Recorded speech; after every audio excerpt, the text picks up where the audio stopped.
Here to tell us about medical malpractice and negligence is Ed Herman of Brown & Crouppen. Ed, this is right in your wheelhouse. I know, buddy. You love to talk about this. Well, sure, you know, because there are so many myths surrounding medical negligence and medical malpractice lawsuits that I like any opportunity I can to clear this stuff up. Well, let's start with that, because you get into a conversation with somebody about this, and they say, oh, these lawyers, they're clogging up the legal system, they're driving up health care costs. Let me say this first of all, and I can say this with total confidence. No lawyer has ever caused a medical malpractice case. They're not caused by lawyers, they're caused by doctors and hospitals. 98,000 die a year, which, just to put it in perspective, if you were listing the causes of death, if this were considered a disease, it would be the 6th biggest killer in the United States. And that's just the people that die from medical negligence. That doesn't include children that are born with cerebral palsy and have to live their whole life that way because of medical negligence. It doesn't include wrong site surgeries where the wrong leg is taken off, or the wrong arm, or the wrong organ is taken out, or a healthy ovary is taken out instead of a diseased ovary. So when you think of all of that, it can get pretty scary.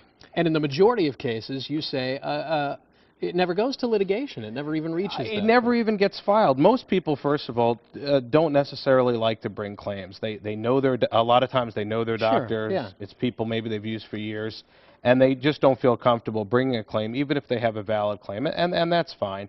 What's more bothersome is the number of people who never even know that a mistake was made on them. That got me. Apparently, the majority of patients where some sort of error occurs and it's known, the patient never finds out, most of the time. Most of the time, unless it's something really obvious where you can't come right out and say, hey, you know, actually the reason why you're having this infection or this side effect is because we didn't do X, Y, or Z.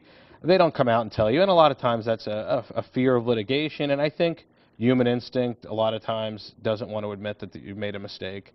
And there are a lot of egos involved in the industry too, and they don't want you to make a mistake. But unfortunately what's happened is there's been a big shell game going on here for a long time, where the insurance companies, both the health insurance companies and the malpractice insurance carriers, they try to keep everybody's eye in the wrong place. So they don't recognize that what's happening is all about them trying to collect premiums and then not have to pay out on claims. So they've got everybody looking at the victims and blaming the victims as if the victims have done something wrong here.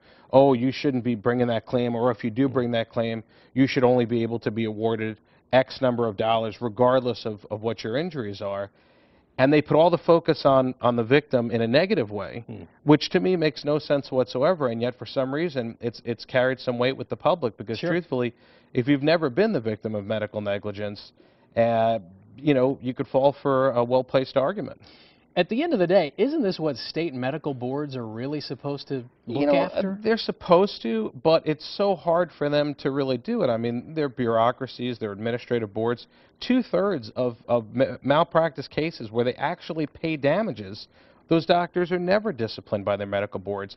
And 6% of doctors are responsible for 60% of the medical negligence that goes on in this country. So it really becomes a situation where, you know, good doctors wind up paying for bad doctors. Literally But paying, that's how all insurance works. In any kind of insurance, everybody pays in, and the only ones that are paid out are the people that make the mistakes. 6% of doctors responsible for 60% of malpractice. Think about that one for a minute.